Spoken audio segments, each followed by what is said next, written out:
Yo, what is up, calculus students? Mr. Huffaker gave me this idea, recording a video of the solutions. I just skimmed through them. They just were released. I'm excited to kind of do them in real time, like for the first time. I haven't done these questions yet. And, you know, if you're interested in seeing what the answers are, great, from this year. Mostly this is a video for you 2024 students to do when you're practicing for your free response test. Quickly, just skimming through them, we have a rate in, rate out problem, I noticed. So we should have been ready for that. A rate in, rate out table. Literally, this is the same question that we did as our practice test. We got a motion question. A little bit probably easier than the one we did for our practice test. We have number 3 is a differential equation separating variables. Number 4 is a function analysis. I immediately noticed this, this half circle where the area is going to have to be like a rectangle minus the half circle. Annoying that they do this because everybody screws up on that. This is kind of like the curveball where you're going to be doing like derivative rules is my understanding. And then, implicit derivative. We should have been ready for this. All of the questions for this were pretty straightforward. So anyways, let's go back to number 1 and let's see what the overall feeling on the test was. I need to get my slate all lined up.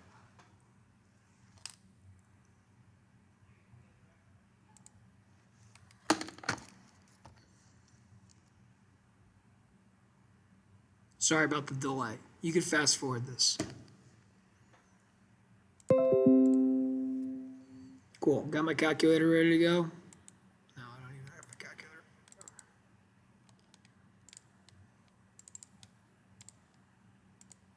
All right. Using correct units. All right, no, let's read the question. Customer at a gas station is pumping gasoline into a tank. The rate, they are being very, very tricky here. The rate that the flow of gasoline is modeled by a differentiable function f. That might actually have helped some people saying that it's differentiable because f is a derivative. F is a velocity. If you think position, velocity, acceleration, f lies right there. It is in gallons per second. It's a rate of change. This is gallons per second. So that means my position, which would be an antiderivative of f or an accumulation of it, would be in gallons, and acceleration would be gallons per second squared. So first thing I'm putting up is that.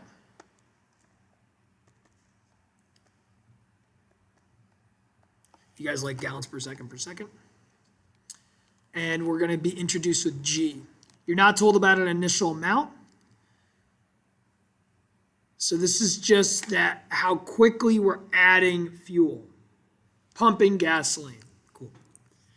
Using correct units, interpret the meaning of 60 to 135 of f of t dt in the context of the problem.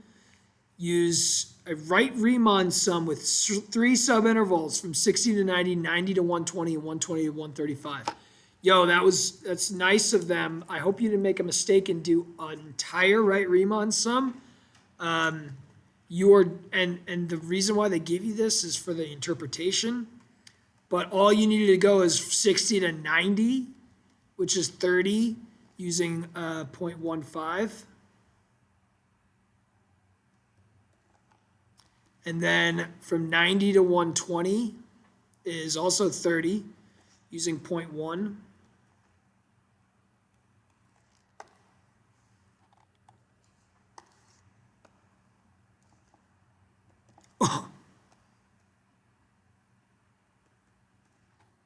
And then from 120 to 135 is a base length of 15 times 0.05. I'm going to go ahead and do the calculations for this. We do have a calculator.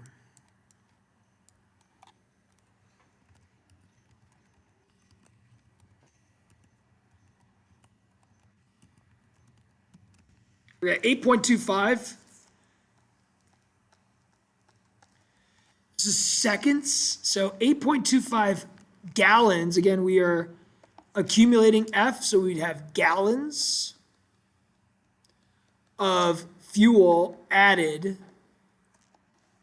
or pumped from second 60 to 135.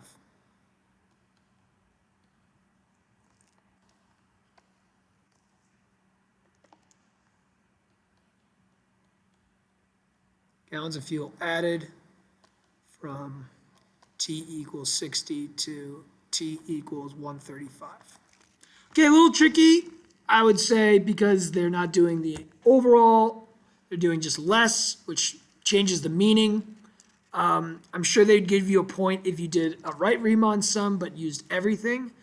I bet you get a second point if you did the correct Riemann sum, right Riemann sum, and then I bet you there's a third point for your interpretation. So I think this is worth 3 points total. Must there exist a value C from 60 to 120 such that f prime of C equals 0? Justify your answer. So this is very much a mean value theorem problem, and we didn't do very many mean value theorem problems. Mean value theorem, I'll put B down here. Whatever, I'll put it up here. Mean value theorem is the whole, like, if you have 2 points and you have a function that is differentiable, so it's continuous and there's no sharp points, we have a tangent slope that equals the secant slope. So the first thing you probably need to say is that since f is differentiable, the mean value theorem applies.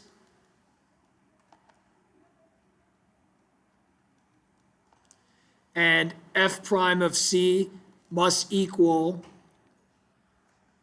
0.1 minus 0.1 over 120 minus 60, which equals 0. And that's it. Like, that's it. I bet you this is worth 2 points, where you get 1 point for looking at the secant slope, and you get 1 point for saying mean value theorem because the function is differentiable. I think you could also get points if you talk about, since the function is differentiable, it's continuous, f must increase then decrease between 60 and 120. Since f increases then decreases, the derivative must equal 0 somewhere. I think that would be an acceptable answer as well. So I'll write that down. So, or f is differentiable. They're not going to give you the point if you don't say it's differentiable, because you could end up with a sharp point. Sharp points, you don't have a derivative, but since you're differentiable, you do. If, since f increases, then decreases from 60 to 120, f prime must equal 0. Wonder if they accept that. I bet you they do. The rate of flow of gasoline in gallons per second can also be modeled by G. Okay, so this is not a rate out. This is not like you're using up gallons or this much. Like, this is just like, hey, this can model the stuff in your table. So there's no rate in, rate out. It's all rate in. So what's the average rate of flow of gasoline? You're really just finding the average G, average rate of flow of gasoline is G. So you use 1 over B minus A, integral from A to B of G. They show the step for your calculations. It is an integral, which means you do have to do the calculations, so we need to just be careful. A lot of people will forget to divide by 150 or multiply by 1 over 150, so just don't do it.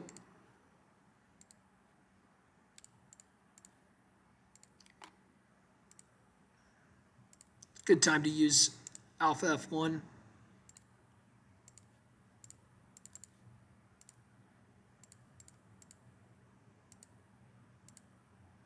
They're really nice about all the parentheses they're giving you. I think it's like very much a test of, do you know how to type things into your calculator? Man, imagine if you had an old school calculator for this. Some of you with old school calculators would have been like, holy cow, I have a lot of parentheses. But if you have the newer calculator, easy to write in. So you have it just like you see it. I actually should have an additional thing there. So it looks just like it should. Let me see. Does it open with it? Yeah, it opens with this. So this should be good. And then divide it by 150.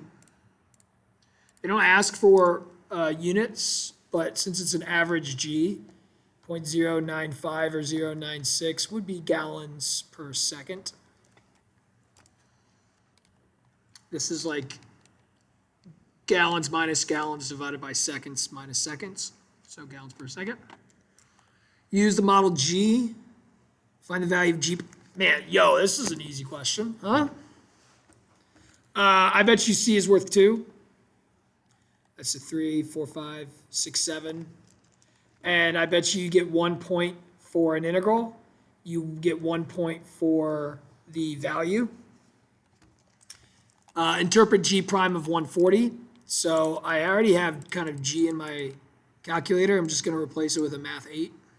I think you can do that. Yeah, look at that. Boom, the derivative of G, something went away right there, which makes me a little bit suspicious. I might, it's a really funky one to type in, but it's right. I just don't know why that parenthesis go away. Negative 0.001?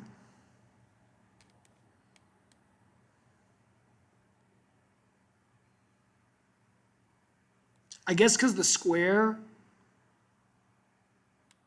Oh, no, I don't like that.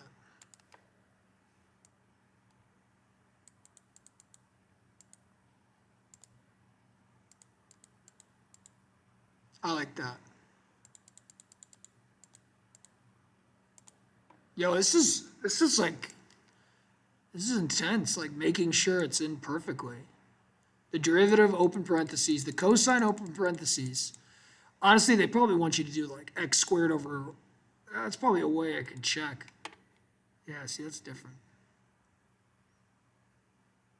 But they did it again. I guess because, like if I type in alpha 1 over 120,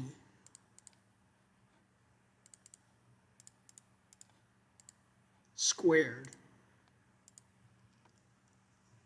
is the same as 1 over 120 squared. Yeah, so tricky. Anyways, like typing things into your calculator, part of your thing. So I get negative 0.004 or 0.005. Interpret the meaning of your answer. So G prime, since G is a derivative, G prime is an acceleration. This would be gallons per second squared. It is the rate of change of G.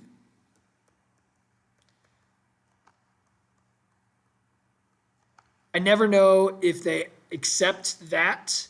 So it's always to say it's the rate of change of the rate gas is being pumped in gallons per second squared. I'm going to go ahead and say this is an easy problem. This is worth 2. Again, it's probably 1 for the value and 1 for that. Not a bad problem to start off with. Maybe we're dropping points on part B. Maybe they're strict about what they exactly want. Maybe we're dropping points on the Riemann sum, but no part D's where everything was really tough. You know, usually this part D is like a part A or a part B. This whole like, what's G prime? All right, but you had to pay attention to the fact that G was a velocity, so its derivative is an acceleration.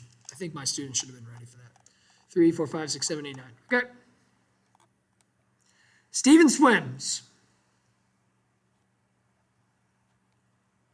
50-meter long pool, 90 seconds. Here's his velocity. When does Steven change directions? Okay. That's only going to be when velocity changes sign. So, that's easy. But again, a really, really funky function they're giving us, like very complex. They do have to like make it so it fits like a real world scenario.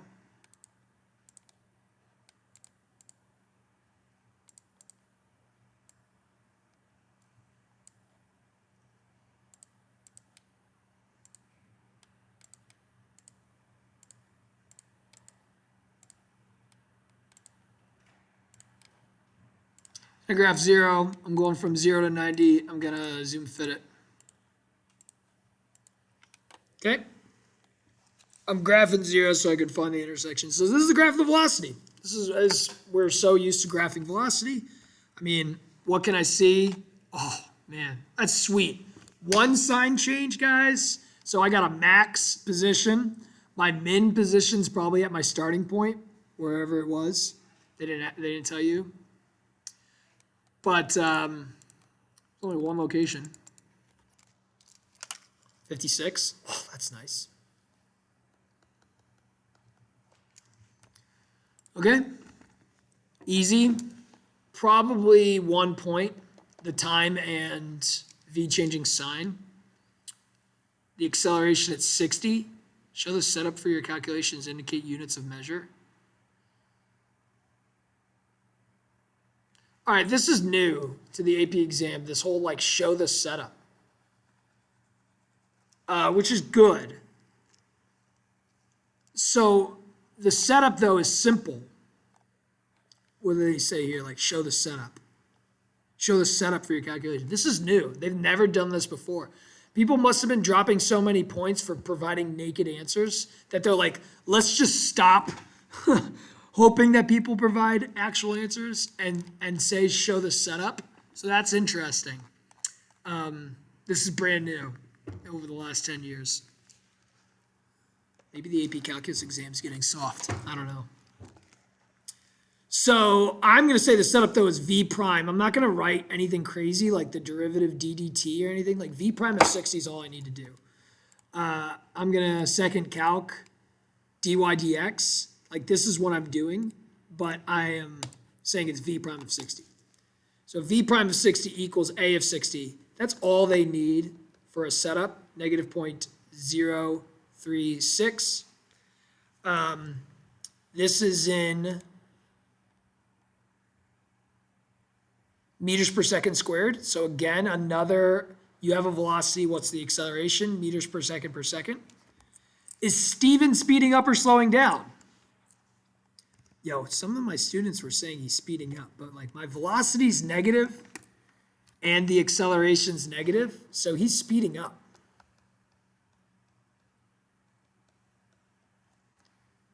V of 60 and A of 60 have the same sign. My velocity values are negative and decreasing is something you could say.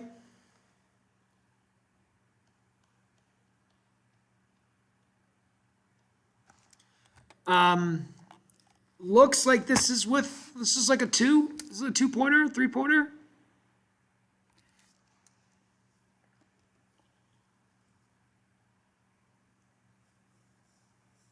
You know, maybe it's 3. Maybe this is 1. Maybe the units are 2. Maybe speeding up with the reasons 3. Honestly, it might be. It might be 2, where it's the value and the units, and then just speeding up. But that's it. Find the distance between 20 and 80. So immediately, I love how they did 20 and 80 because I have a negative velocity and a positive velocity. So, I mean, it's up to you. The easiest way to do part C is to just go 20 and 80 of absolute value V. So I kind of can go back into my home screen, Math 9, 20 and 80. I'll show you two different ways to do this.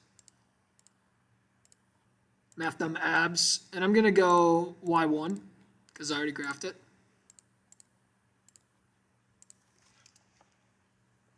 You want to check. One of my students told me that there was something that took a while to do. This is it. I guess this is taking a while. 39.281. They're like, if you type something in wrong, it took a long time. This is in meters. Or you could do this equals integral from 20 to 56 of V gives you the positive velocity, and then minus the integral from 56 to 80. This is the whole idea of, here is the velocity.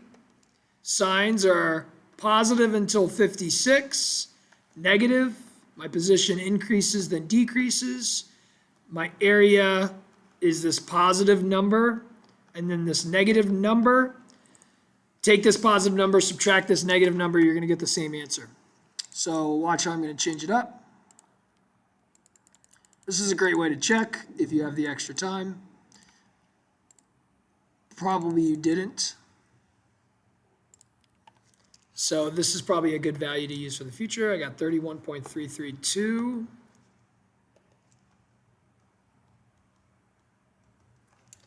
And then from 56 to 80.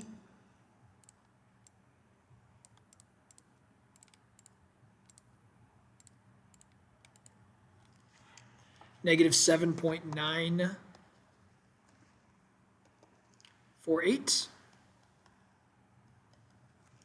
Take this value, subtract that value. You do not have to show this, but it's a good way to check.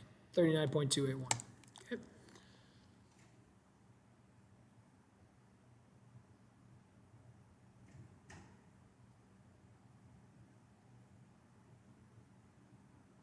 Oh, shit. Yo, that's mean. That's mean. I messed up. I can see how you can mess up. They're hooking us up by asking this distance question twice. They should have said the displacement, but they're saying find the distance between Steven's position at t equals 20 and his position at t equals 80. It's not how much he traveled. I'm totally screwed up. I'm really sorry. This is the answer to part D. Find the total distance Steven swims. Why do they say that? Why do they use displacement? I'm a little bit upset at them for saying that. But I guess I understand why.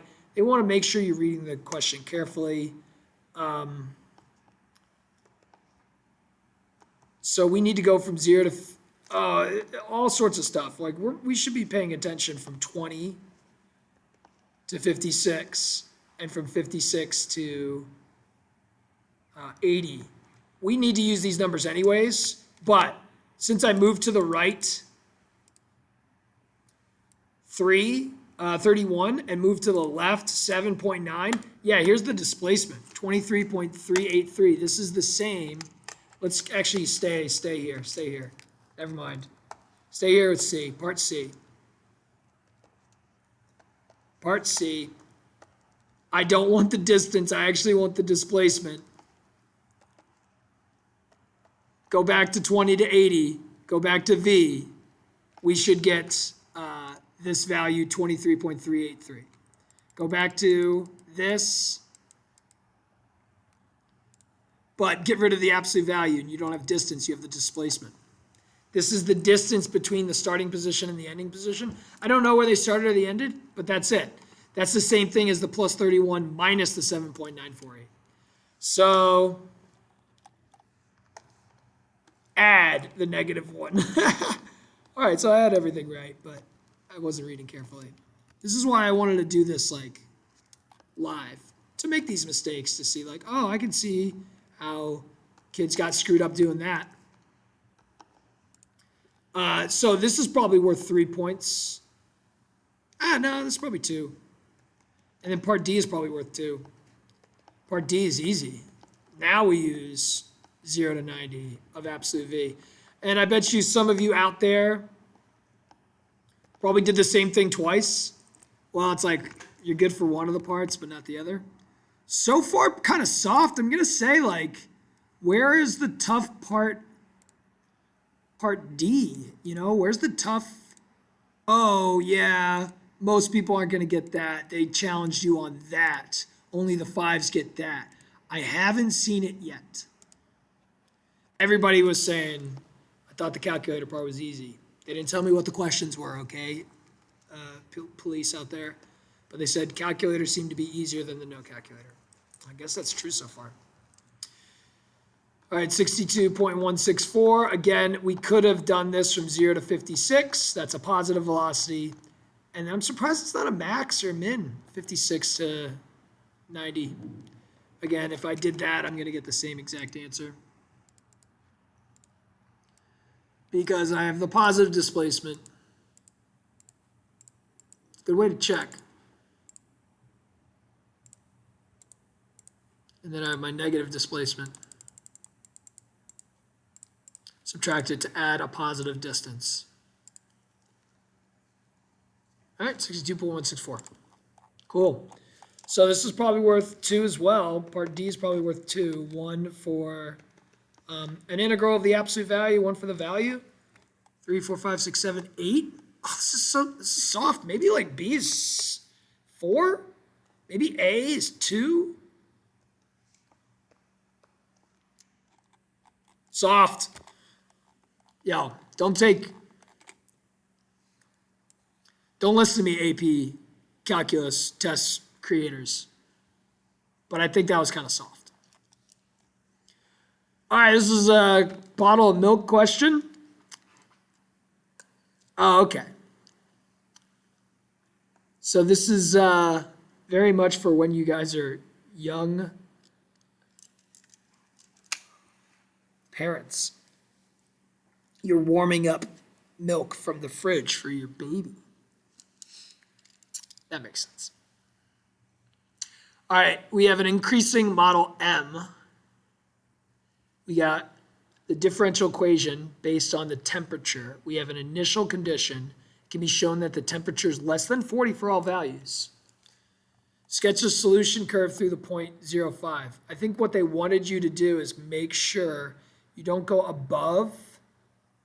Like, we don't want to have the one above here, because then you're not understanding the question. Like, maybe the slope field looks like this, but they said the temperature starts at 5 and the temperature is always less than 40. So we're never going to have a 70 degrees Celsius thing. So they don't want the top half of this. This is probably worth 1 point. All right, great. A tangent line approximation. Everybody should have been ready for that. You got the 0.05. They did not give you the actual point. So hopefully we got like that. I'm probably going to be using M and T versus Y's and X's. So I have M minus 2 equals. I got to find my dm dt at this 0.05. 0 is a time. 5 is a degrees Celsius. So I needed to go 1/4 40 minus 5. This is 35/4. It's easy enough to do that, but you could have left this. And then this is t minus 0. Now we're approximating m of 2. And this is so important, guys. You don't get extra points for simplifying. But it's really the 35 halves plus 2, whatever that is. I don't care. This is probably worth 2 points. The equation of the tangent and then the approximation. You didn't have to talk about over or under. Oh, yes, we do. Write an expression for the second derivative, over or under. A lot of you are messing up on this. This is probably also worth 2 points, and I already know what the big mistake is that everybody's going to make. And I'm going to do that up here. The derivative of this, probably easiest to do if we distribute the 1/4. Don't keep it distributed, but just for this question, when you take the derivative of m, everybody's going to mess this up. Man, I try to warn you for it, but you all mess it up. When you take the derivative of this equation, you're doing it with respect to t, which is why you get negative 1/4 dm dt. That means you have negative 1/4 times 1/4 times 40 minus m. Now, the second derivative is always going to be negative since m is always less than 40 degrees. Since m is less than 40 degrees, 40 minus m is always positive, times 1/4, which is positive, times negative 1/4, which makes it a negative. So we have a negative, we are concave down, so our approximation is an over approximation because the second derivative is negative. Most of you dropping points big time there. You're dropping heavy points. Well, you're probably getting 1 point for doing positive 1/4 and saying it's an under approximation because your second derivative is positive. So keep that in mind. You could still get 1 point for your reasoning behind over or under.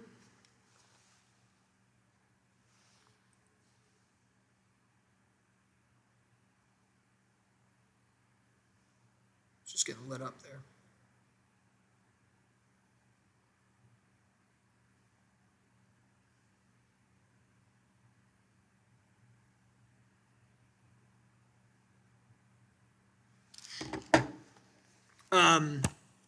Everybody's going to mess up on the dmdt part, but you can get 1 point for stating it's an over or under approximation based on the sign of your second derivative. And now we get to part D. Part D is 4 or 5 points for part D. I'm going to say it's probably worth 4 points this time. In the past, it was up to 5 or 6. And they really took up a lot of space with that sloped field. Good thing is this is a very easy differential equation to solve, but a lot of you are going to make one mistake. You're going to probably drop a point.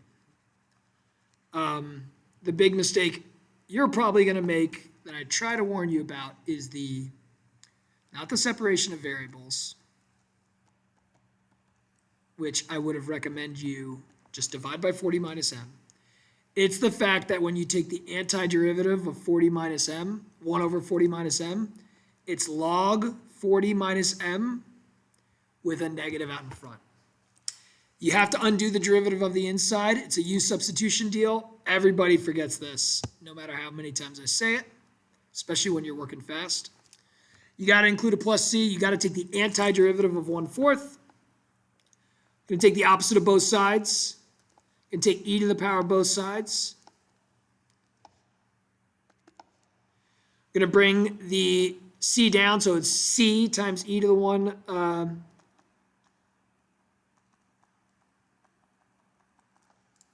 Man, I really don't have any space. Let me get some more space here. White out.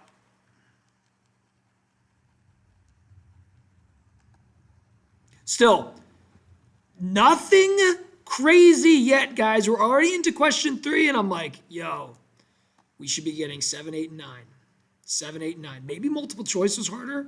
Maybe they're trying to even out the scores in the multiple choice section and the free response section. Because so far, man, there's nothing. There's a couple of tricks here, there. Like this negative, the dmdt. But besides that, guys, I get rid of the absolute value because I have a plus or minus in front of the c, but when I go and find c, I get the correct positive or negative, so the plus or minus goes away. That's how I got rid of the absolute value. I'm going to plug in 5 and 0. I get 35 equals c e to the 0. C is 35. So m is 35 e to the negative 1/4 t. I will subtract 40 multiplied by a negative 1. That makes it a negative 35 and a positive 40. This all works out. If I plugged in 0, I'd get 5.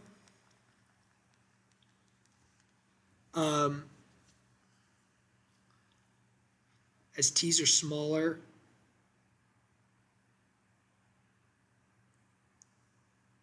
this is going to be a smaller number. Yeah, everything works out. This is the answer. All right, so this is worth 4 points, probably 1 point for separating your variables. I would assume 1 point for the antiderivative. Sometimes it's 1 point for each. Then 1 point for using C, finding C, 1 point for the equation. 4 total is my guess. I'm kind of interested more in my predictions for the point totals than anything else.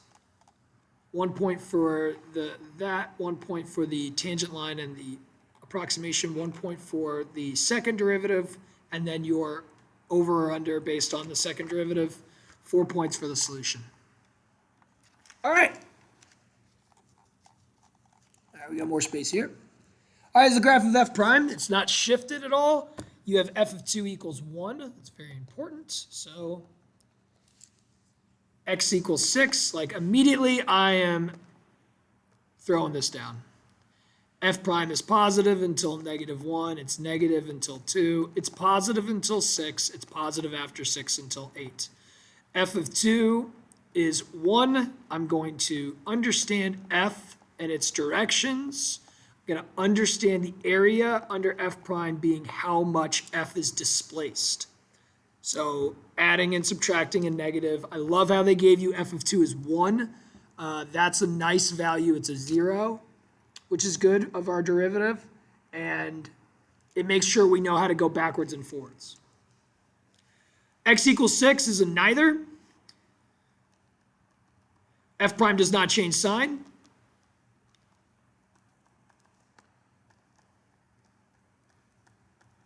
Soft.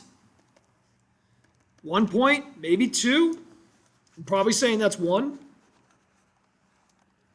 F is concave down. Yo. Sorry for calling this soft. But this test has been soft so far.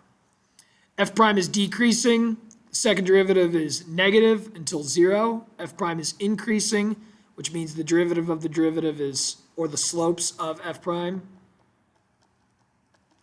is positive until 4. We are negative until 6. F prime is decreasing. F prime is increasing after 6. When is F concave down? This is so soft. Negative 2 to 0, 4 to 6. Why? Because slopes of F prime are negative, sines of F double prime are negative.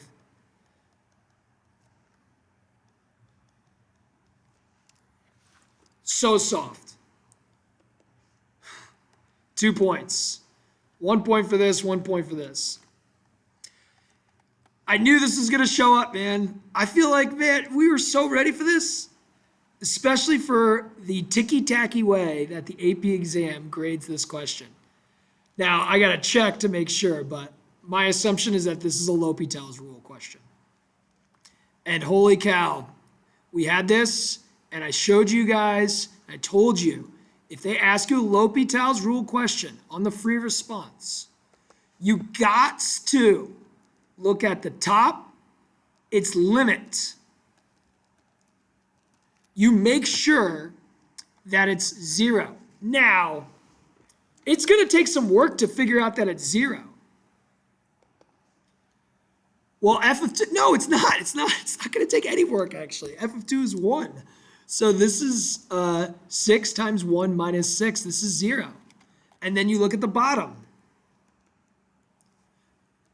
But you have to do this separately. If you don't do it separately, if you say equals 0 over 0, they just take off 2 out of the 3 points. This is a 3-point question, this L'Hopital's rule question. 4 minus 10 plus 6, 0. Okay, now we can use L'Hopital's rule. This is 3 points. Guaranteed. This is always 3 points. It's setting the top and bottom limits, finding that they're equal to 0, then using limit notation again and taking the derivative of the top and the bottom separately.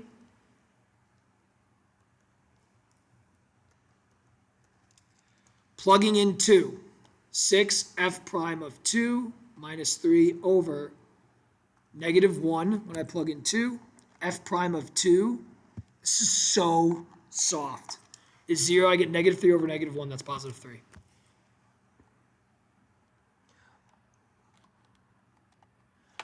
You know, honestly, maybe this is worth 1 because now we're getting into something a little bit juicy. We are finally getting to what I'm probably considering like a 4-point big deal, a big boy problem. Okay? Absolute minimum value of f. Justify your answer. Now, if there's one candidate out there, I am providing it. If there's a way to minimize the amount of candidates I have to check, I'm doing that. Minimums occur when f prime changes sign from negative to positive or an endpoint. Since there's 1, 2, 3 zeros, 2 sign changes, I can eliminate 6 because it's a neither by saying an absolute minimum value occurs when f prime changes sign from negative to a positive or an endpoint. I have only 3 candidates to check. I think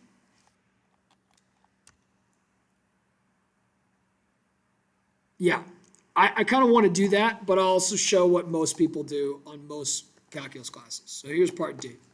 I'm going to say f has an absolute min when f prime changes sign from negative to positive.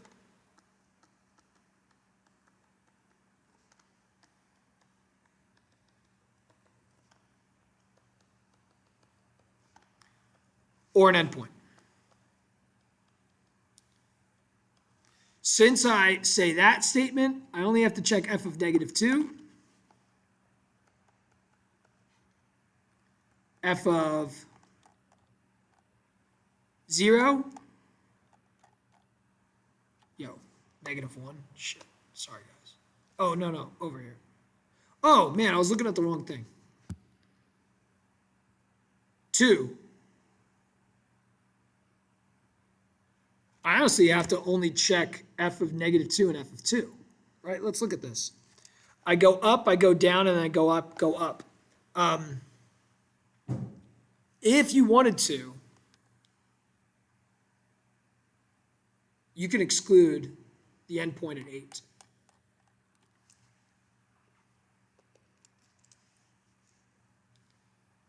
But let's just do it anyways.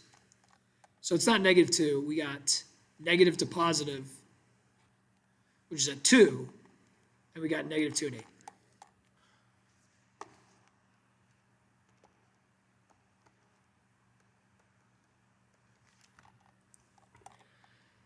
Now, let's say you said derivative equals 0.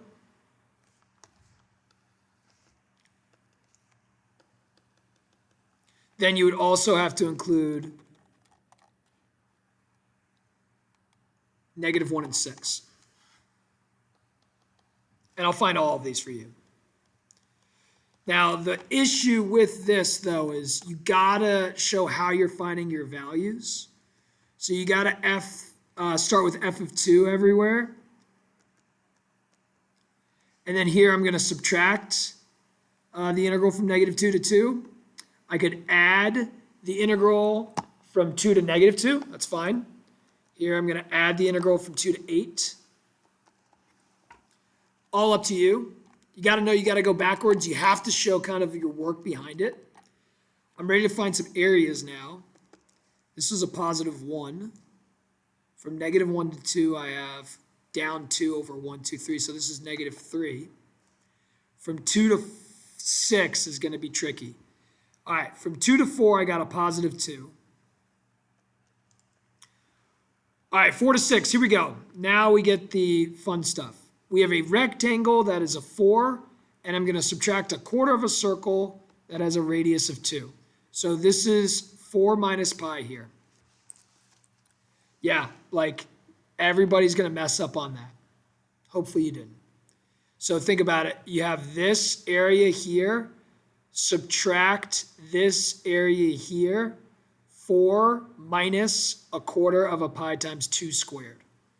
That means this is also 4 minus pi. So this is 2 plus 4 minus pi, and then from 6 to 8 is 4 minus pi. And I'm going to leave it as that.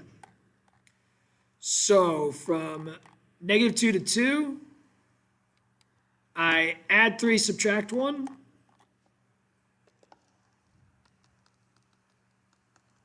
So that's 3. I do the opposite. All right, so I got 3. F of negative 2 is 3. Add 1, it gets to 4. Subtract 3, I'm back at 1. We're good. Okay, and then I don't want to check f of 8, honestly. You know what? Like, you didn't have to. You could have just said f of 8 can't be the min because f prime is greater than or equal to 0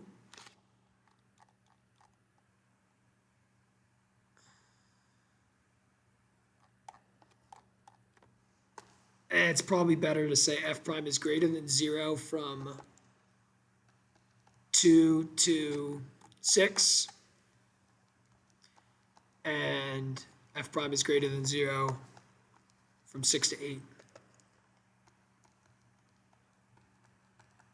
That excludes it. Since f is increasing from 2 to 8, you can't say greater than or equal to 0 because it could be equal to 0, which means it's a min, but let's say you actually found the value. F of 8 is f of 2 plus the integral from 2 to 8 under f prime, which is 1 plus 2 plus 4 minus pi plus 4 minus pi. So whatever, just write it.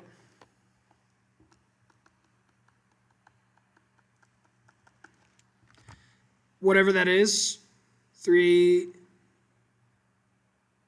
11 minus 2 pi. What has to be the min? That wins. F goes up only 1, it goes down 3, and then it goes up from there.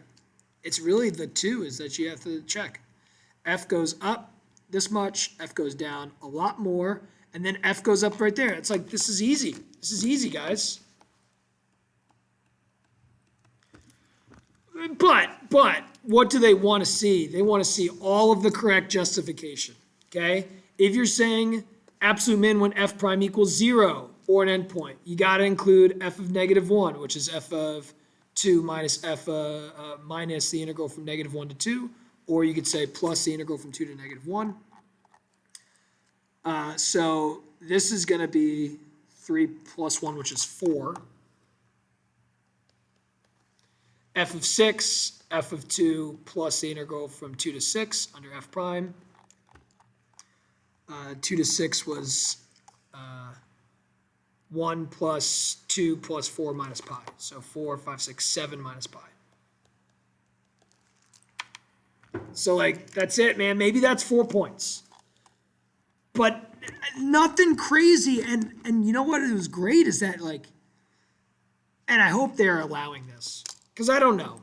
I'm talking to myself a lot. Huffaker and the other calculus teacher has been strict to be like, yo, you have to always say when the derivative equals 0 or an endpoint. You have to check all of your candidates. I always like to say, like, remove any candidates just correctly that you know that can't be the candidate. Like, you know 6 isn't a candidate. You know 8's not a candidate.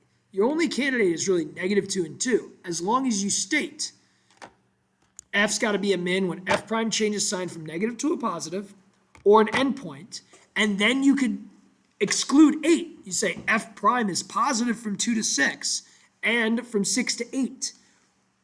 So, like, 8 is not something you have to check, which means you don't have to find this area that is underneath the half circle.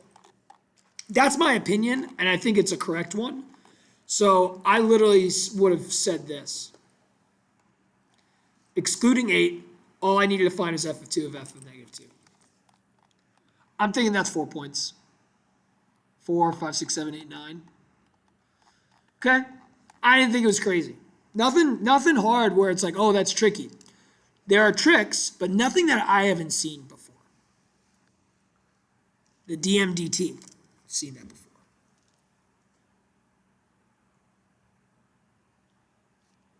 Nothing crazy yet. All right, this was a one-off question that you might have seen in a previous year. We've seen questions like this in the previous year where you end up just like, it tests your derivative. This is like a first semester, first and second semester, it's like a derivative rules problem, integral rules problem. Okay, I mean, A, it's an outside-inside. I hope you didn't screw it up. F prime of what starts in the parentheses stays in the parentheses, G prime of X. H prime is F prime of G of X times G prime of X. H prime of 7 is F prime of G of 7 times G prime of 7. G of 7 is 0. This is F prime of 0. G prime of 7 is 8. F prime of 0 is 3/2. You know, simplify that if you want to. 12. Cool. There's the work. K prime is that. Is the graph of K concave up or concave down at K equals 4? It's another derivative rule. It's another derivative rule. It's a chain and a product. Yo, 2 in a row. You need K double prime. Now, most of you will probably mess up on this. There's another OI here. Everybody messes up on this when we did this back in the derivative rules unit. Maybe the fact that they put the dot there really helps, which is nice. That shows it's a product. I think that's, I mean, again, they're really hooking you up here. I really think they're hooking you up. I'm thinking they want better performance on things. They want you guys to show you know what you're doing. This they're not trying to trick you. All right, the derivative of the first is 2, what starts in parentheses stays in the parentheses, times the derivative. That's the derivative of the first. Times the second plus the derivative of the second times the first. Holy cow, is this ever a don't simplify unless you really want to type problem? Well, unfortunately, we do have to because it says, is it concave up or concave down? This is worth probably 2 points. I forgot to mention. There's probably 1 point for the derivative and 1 point for the value.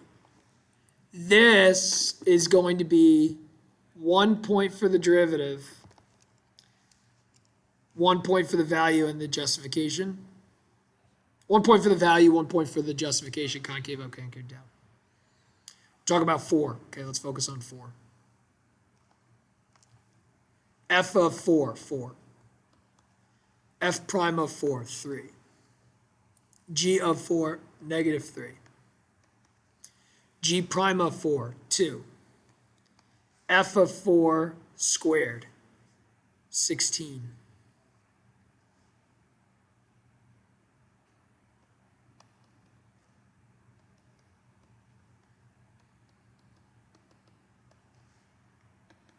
I don't even know what that is, but that's negative. K's gone, came down. Negative 40. Negative 40, that's negative. K's concave down. Because the second derivative is negative.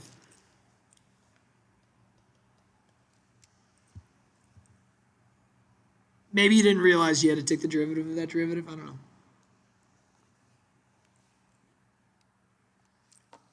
Fun. This one is another kind of table problem. What's m of 2? They didn't even put 5x cubed here. I would have thought they were going to do that on the free response at some point, but they didn't. 248 times 5 is 40, plus the integral from 0 to 2 of f prime.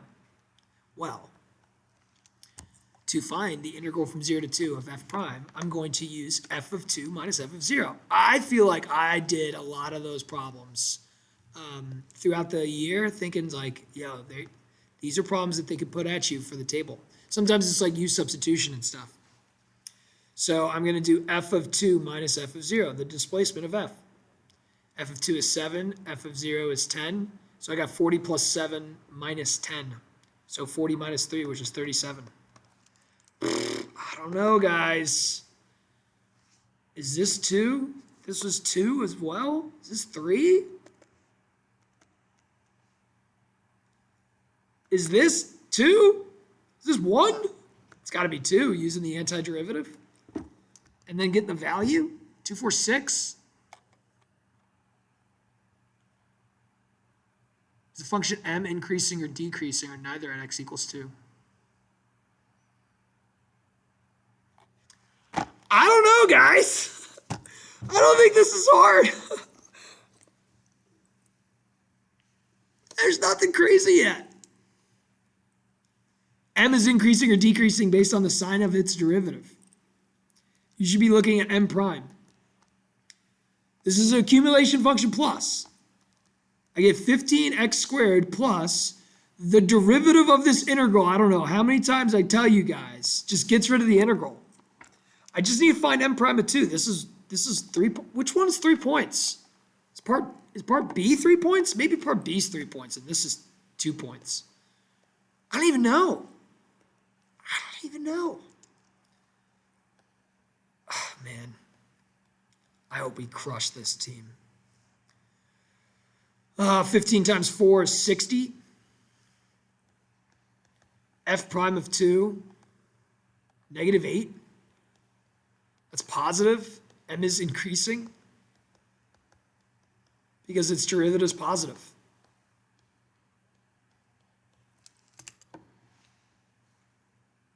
Am I missing something? There's one more question.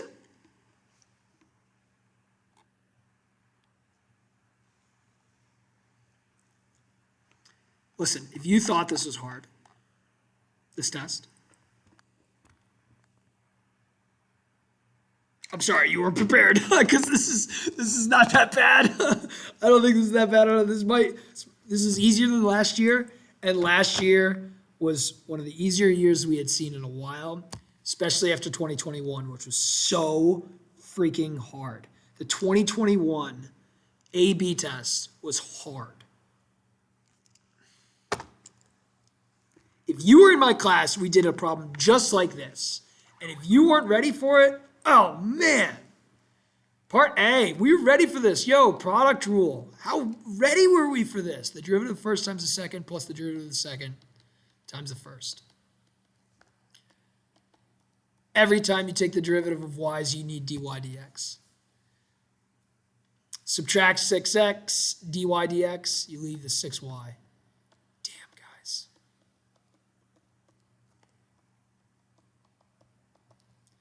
Factor out the dy dx.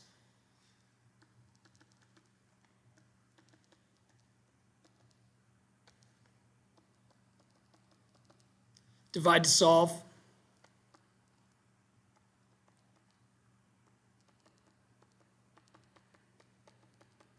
Divide top and bottom by 3.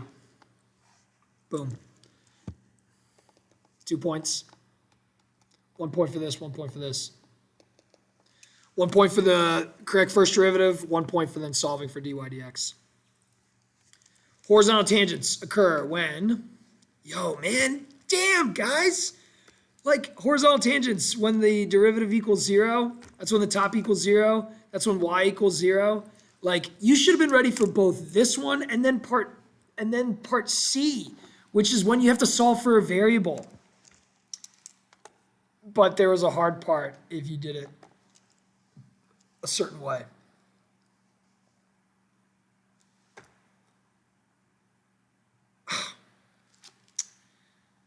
When y is 0, you got 0 equals 2 plus, 0.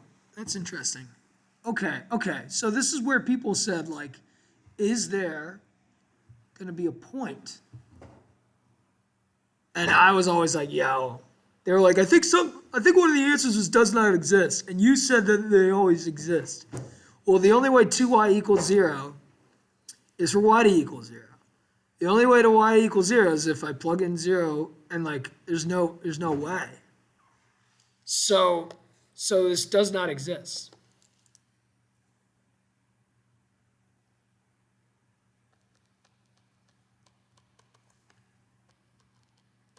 There is no point on the graph of the original equation when y equals 0.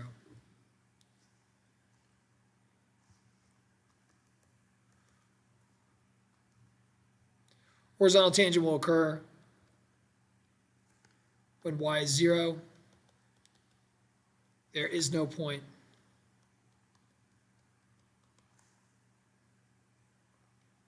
On the equation with y equals 0. Okay, that was fun. Part C. This is where everybody, I think, messed up, but you shouldn't have. If you study the problem we did for our practice test, which a lot of you screwed up on, you should have gotten this right. Sometimes we need to set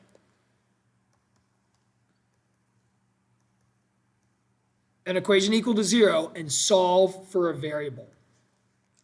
We then substitute into the original. We did this in implicit derivatives a lot, and then we practiced this. Like the last day before the free response test, we had a problem just like this. And on the free response test I gave you, we had a problem just like this. And on the free response problem I gave you, we had a part just like D. You should have been so ready for this question. I'll even put it up, but it's like not supposed to be seen. So damn, guys, you should have gotten that. All right, so I'm plugging in y squared over 2 in for x. So into the original equation, I get 6 y squared over 2 times y equals 2 plus y cubed.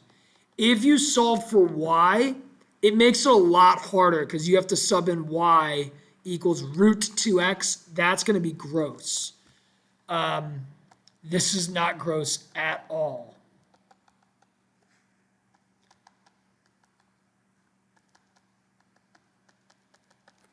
Y is 1 and just 1. Do we want the points?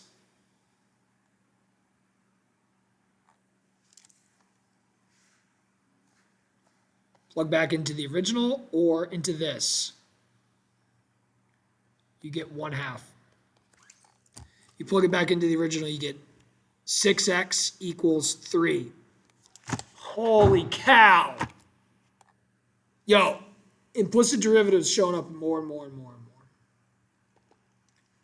All right, part B, probably 2. Part C, probably 3.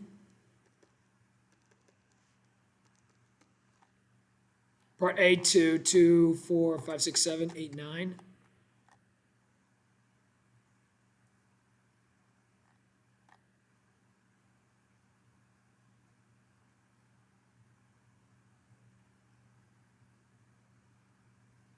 I mean, they're really hooking you up here.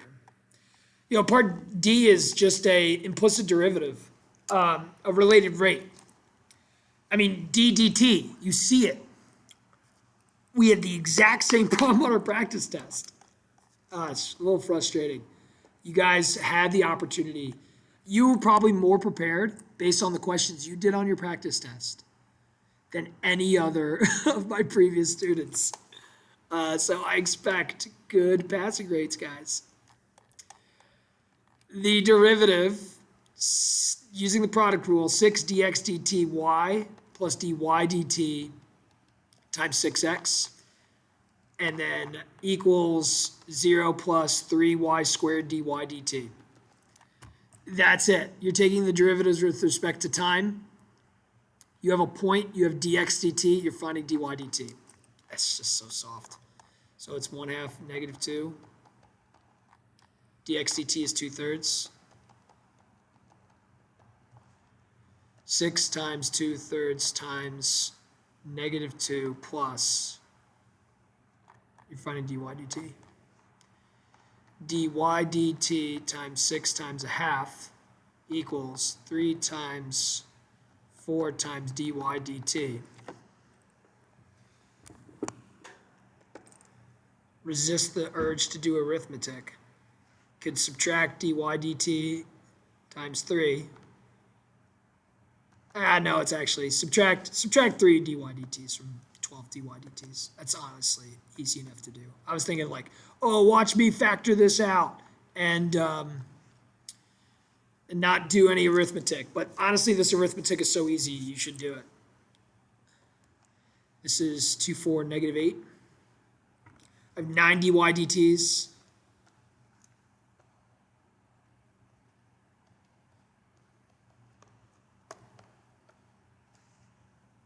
Equals -8. dy dt is -8/9. Is there more? Is there a seventh problem somewhere? Is there a seventh problem somewhere? There must be.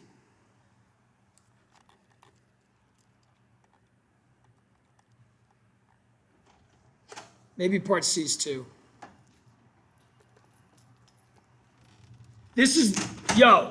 I'm recording right now. This is the easiest free response I've ever seen in my life. It's pretty easy. This is the easiest free, and every kind of tough thing, Huff, we'd seen before. Did you have the differential equation separating variables? dm dt. Okay, like, are people going to mess up the dm dt? Sure, but it's not like it was new. They had on the implicit derivative for us. Have you seen the implicit derivative? They like had one where it's like x equals 0 or like y equals 0, and then they had one where you solve for and plug back in, and they had both. You know, it's like they're hooking you up. So you like, we'll have to talk about this, but I think you can exclude the endpoint f of 8. I want to hear what you say, but I think you can exclude f of 8. Because if you say your only candidates are when f prime changes sign or an endpoint, and then you exclude your endpoint at 8 because f prime is positive from 2 to 6 and 6 to 8, I should only be checking f of 2, already given to you, and then f of -2, easy to find. You're just going backwards. Yeah, but you know what I expected? The accumulation function with a function in it. There was none of that. In BC, you didn't have to take the derivative of an integral at any point in the entire free response, which I thought was really interesting. I like the question. I like how it was, this is very semester 1. They're spreading it out more into semester 1. This is a very semester 1 heavy question. You know, like chain rule, chain/product rule. Did you have this problem? I like that problem a lot, and I'm going to use it at least. Oh, this is great for first semester. I'll probably use it. It's like in the 60s. Once right when they learn how to take an integral, I'll probably use that one. The rate question wasn't any rate out. The cumulative. Yeah. The mean value theorem I can see people getting wrong. Yeah, but we practiced that right before. But it wasn't like one of those things where they went from like 0 to 12 and you looked inside of the intervals. To be a little weird. Did you notice how they said show the setup for your calculations? They kept saying that. They've never said that before. I thought this is the softest. Did you have the rate problem too? The gasoline. Yeah. Did you get -0.004 for the G prime? I believe so, yeah. All right. Again, there was very small numbers on AB and BC. The motion. You know, it actually, I never think of the swimmer swimming back and forth. What do you mean? Like the person swimming a lap in a pool. That's like so obvious for straight line motion. I've never thought of that. Oh yeah, great one. But who stops in the middle of the pool? No, it's halfway. And then he turned around and came back. I thought that was clever, right? Because he changed direction. Yeah, but you go to the end of the pool, you change Was it direction. not 50? I have a feeling that the area under that curve was 50. If you No. checked it, wasn't it? From zero to 56, I have it in my calculator. 0 to 56 was 49.92. Yeah, So you're right. Hit the 50, He pretty flipped much around like a he swimmer. he, I was ta- like, he oh, that's touched it so with his, that is clever, very yeah. clever. He touched it with his hand, Yeah. but he went 49.52 Yeah, meters. but there should have been something where I would like the calculus exam to go. Would be like, was this guy cheating? If this guy was cheating, explain why. What do you mean? Because he didn't go all 50 meters on the way there. Oh, right, You know, right. so They didn't want it like- to be equal to 50. That's a good Yeah. point, man. I didn't even notice Or that. like with the mean value theorem, you could be like has the guy been speeding at some point in the interval? I will say this. I thought their use of the word distance I thought that problem was clever too, because Was- you just integrated v between 20 and 80. And you're Exactly. like- And I bet, because I But- can see the kids sitting there be like, they didn't give me an initial condition, so what am I going to do? And they probably do something with like some variable, and the variable cancels out, and they realize like on the last day of AP calculus. Well, this oh, is the that makes first sense. time I've ever seen. I guess this is the one trick. The one trick is that they use the word distance when they meant displacement, and Yes, in the they did. that's That's true. the one trick. That's the only thing I was because I got tripped up on it. I saw distance. I immediately did the absolute value. Difference in the positions, because that's really what it was about. Was the Yeah, difference find in the difference in the positions, positions. And then you realize that's the integral of velocity, and like it was backwards. Yeah, I mean, and what's great about C and D is there are multiple ways to find the answer. You know, I showed them splitting it up too, like how, just 20 to 56 Oh, plus yeah, yeah. 56 to 80, 0 to 56 minus 56 to 90. It's like you're getting the same answers. There's multiple ways to do it. I just thought overall this is a soft test. And I hope that my kids did well on it. Yeah. I hope they that's- don't change the I think passing that- rate. Yeah, I don't think. Maybe no. multiple choice is harder than it had been in the past. Yeah, I think so. The BC free response was a little bit more medium. Parametric equation, again, very, very easy. Well, I saw that. They gave you y instead of y. Exactly. So I was like, all right, That that'll knock was a the few difference. people off. That's gonna mess some people up. That'll knock a few off, but still, it's not quite. All right, Mr. Messer's out. Mr. Huffacre's out. Oh, I didn't realize we were live. Oh, we're live. Yeah. Okay. What do you think for this implicit derivative of the point distribution? 2 for show that. One for horizontal, 2 for vertical, 2 for implicit derivative, Expect that 2 for related rates. the I have 8 right now, so maybe there's not 1. Maybe one of them's 3. Maybe the related rate is 3. probably, because I would expect the horizontal and vertical tangent to be, the same, probably 2 each. Well, but the vertical tangent was that much more, so I'm gonna put the vertical tangent was 3. Yeah, it did. Vertical tangent is 3. Related rate was 2. We're gonna call it that's what I there. would think, yeah. I'm excited more to see my predictions on the point distribution than anything. All right, Mr. Messer is out later.